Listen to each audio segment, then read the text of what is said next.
What's up, guys? I know I sound a little bit different today. I'm actually getting over a cold, but today I'm going to show you my favorite filming setup.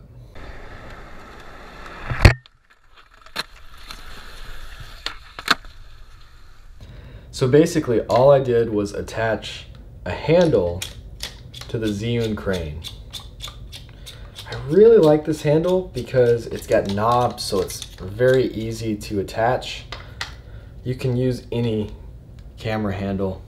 All it does is add a little more space between the camera and your hand so you don't have to bend down. I really like the Zhiyun crane because I can add a little bit of extra weight to it and use a GoPro, and then I can just pull that off really quick and attach my A7S II, a bigger, heavier camera, and it works for both. I do a lot of filming, and sometimes that can mean standing bent over for hours. One time I had a guy ask me to film a trick. I stood out there for 12 hours filming, bent over, and he never landed the trick. So filming can be frustrating. I had to invent something, some way to make filming easier.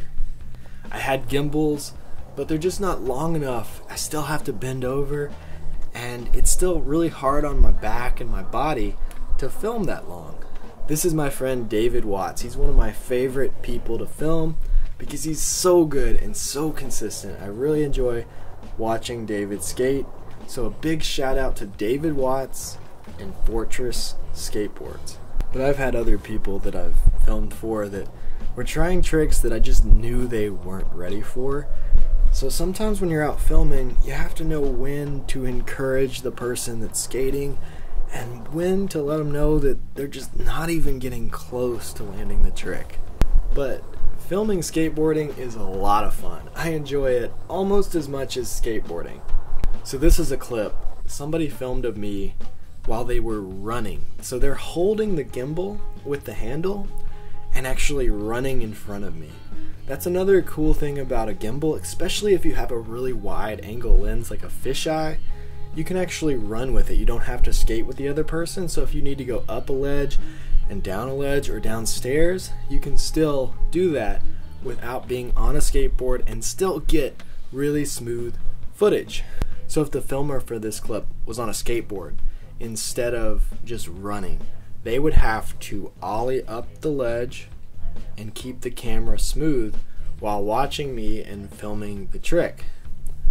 It's a lot easier in situations like this, or when you're running downstairs, to actually be on foot and not on a skateboard, because ollieing really moves the camera a lot. When you ollie, you can't keep your arms completely still. They just naturally move all over the place, so it's very hard to film and keep the shot steady while you ollie. So if you've seen Nija's new Nike SB part, you know they used gimbals for a lot of that video.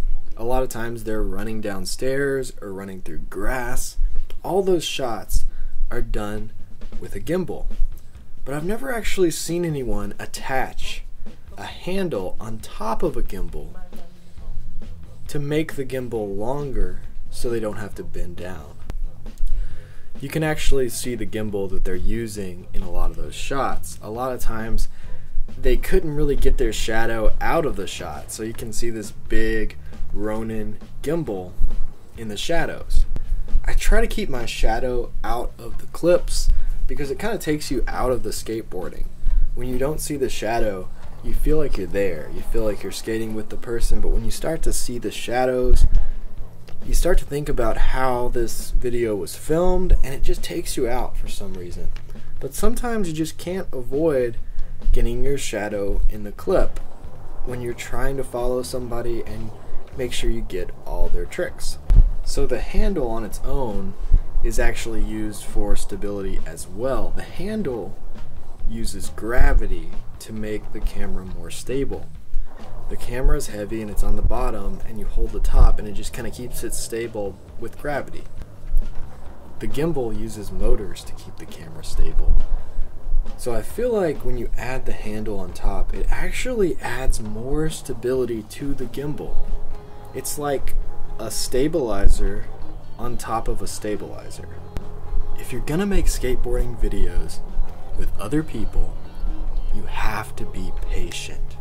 It takes a lot of patience to film skateboarding because tricks don't happen first try all the time. I heard a story about a filmmaker that worked with Tony Hawk, and he set up all these cameras. He was going to film Tony Hawk doing that loop, but he didn't do it the first try. And this filmmaker for the commercial got really mad because he set up all these cameras and did all these shots, but you can't land a skateboarding trick first try every time. I like to film skateboarding really close at a low angle with a wide angle lens. The reason I do this is because it makes the tricks look a lot bigger and it shows all the detail of the tricks. Having a stable shot is very important because nobody likes to watch something that's shaking around and makes them sick. Both my cameras have in-body stabilization. The GoPro has really good built-in in-body stabilization.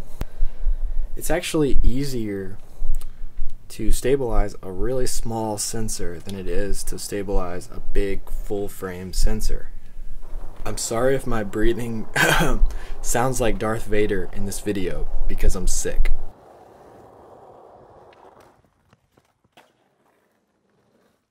I really hope you guys enjoyed this video. If you like this kind of content, reviews, tutorials, and just videos about what I'm learning as I grow as a skateboarder, and hit that subscribe button, and thanks for watching.